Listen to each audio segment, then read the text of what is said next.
I don't like doing this, but I don't like seeing this either. We've been making videos about the Detroit Red Wings and their playoff race. I always have to preface that by saying, yeah, it's a pretty lame playoff race, but it is a race nonetheless.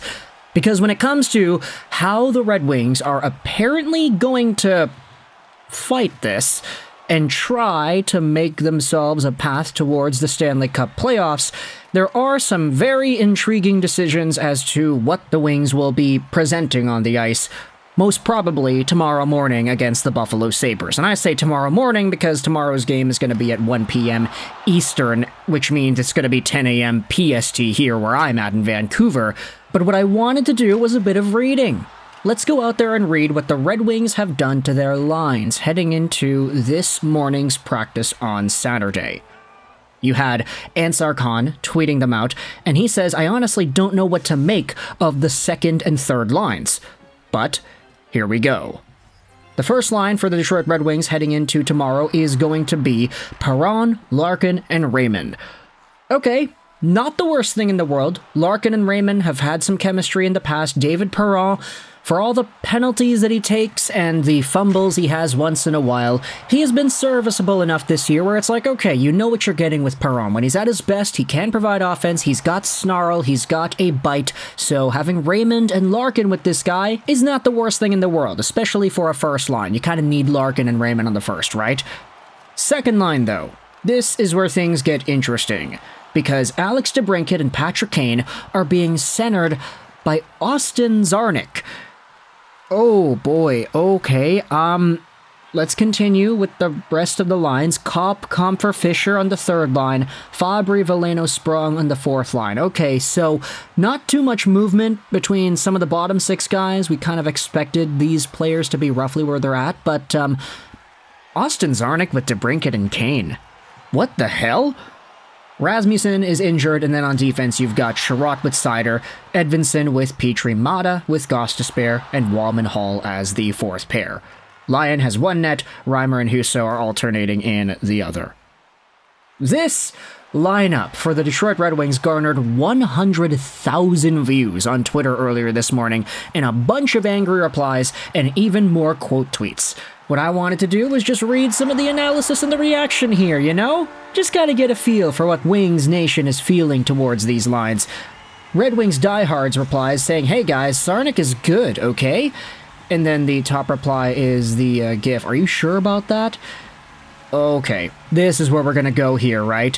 Another reply says, he has been a career AHLer and now he's in our top 6 in the most important stretch of hockey in 8 years for this city. Devil's advocate, though. Treeman goes out there and says people have clearly not watched him play at all. He's been the hardest worker on the team lately. Yeah, he had a blunder and cost us a goal last game, but wow, people throwing shade at Czarnik while Kane and DeBrincat have been pitiful shows that they don't watch hockey.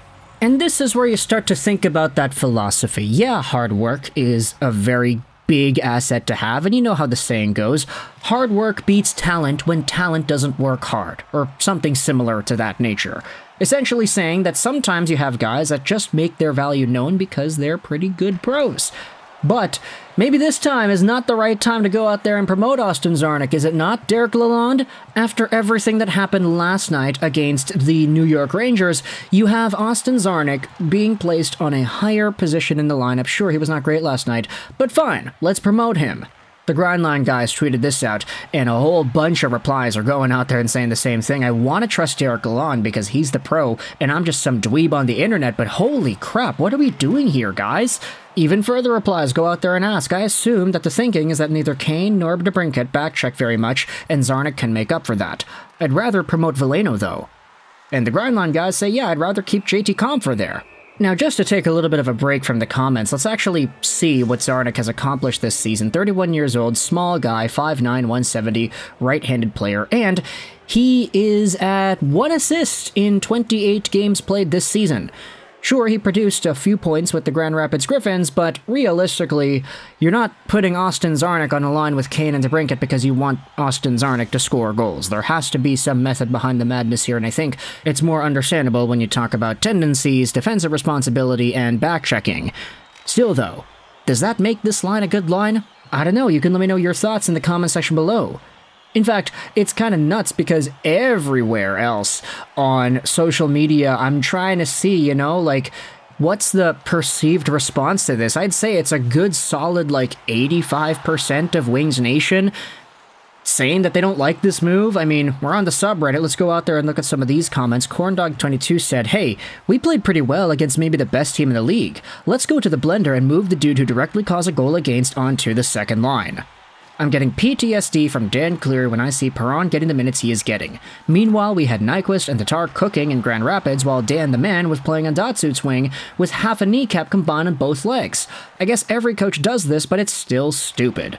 And I guess every coach goes through their laws, right? They go through their periods where they very clearly have a preference for some of the guys that the fans don't see the same way. Like David Perron, I'm kind of going out there saying, okay, fine, I can understand the idea of putting him with Larkin and Raymond, but then again, is this what most Red Wings fans would want to see? Probably not. And on that note, as we talked about in yesterday's video, the Rangers game, while I personally did watch the Red Wings and the Rangers, I had it on in the background of my TV yesterday, I actually did think the Wings hung in there and they had the capability of coming back and getting some points, but as we talked about in yesterday's video, on the deserve to win-o-meter, it was crazy stacked in New York's favor. I mean, 83 percentile chance of winning this game and 6-point-something expected goals. Yeah, no, the Wings were getting kind of cooked, especially in the first period, so the fact that they even hung on and were able to get the empty net scenario at the end of the game means a lot, right? But then again, maybe the Wings wouldn't have been down by 1 and instead tied if Austin Czarnik just did not give the puck away. Yeah, have you ever thought about that? It gets even more frustrating when you talk about some of the alternatives. This is what Drank, I'm not going to read his username, went out there and said, okay, if we're really doing this, I'd rather it be Casper at this point. I always understood Czarnik's role when it came to calling him up, and I have been fine with it for most of the season. If you're going to throw him on the second line, though, with 2 highly skilled players, then we need a hard-nosed player with skill, too. And who knows, maybe Austin Czarnik ends up getting a multi-point night tomorrow against the Sabres. It's one of the most important games the Wings have played in years. No biggie just having a dude who's got 1 point playing on the second line with Alex DeBrincat and Patrick Kane. But at the same time, who knows how projectable that is into the next few games here. Whether or not Derek Lalonde keeps the lines this way after practicing Saturday morning with them, who really knows? But at least we know that this will be what we see tomorrow, because it's yeah, they wouldn't change the lines up completely one day before a really important game only to not use your practice lines, right? That'd be even crazier and stupider than Lalonde would do that. So I'm gonna give him the benefit of the doubt.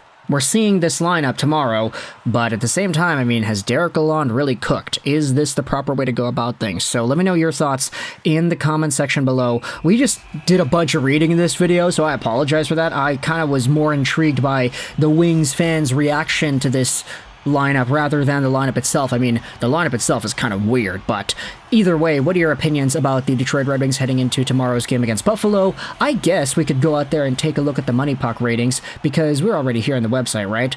Tomorrow's game against the Buffalo Sabres is going to be huge for the Detroit Red Wings.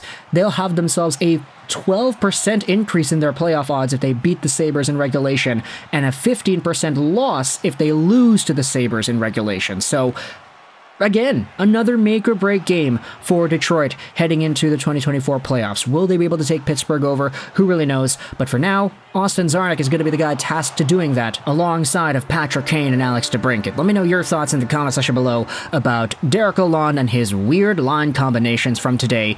I hope you enjoyed this video. And bye.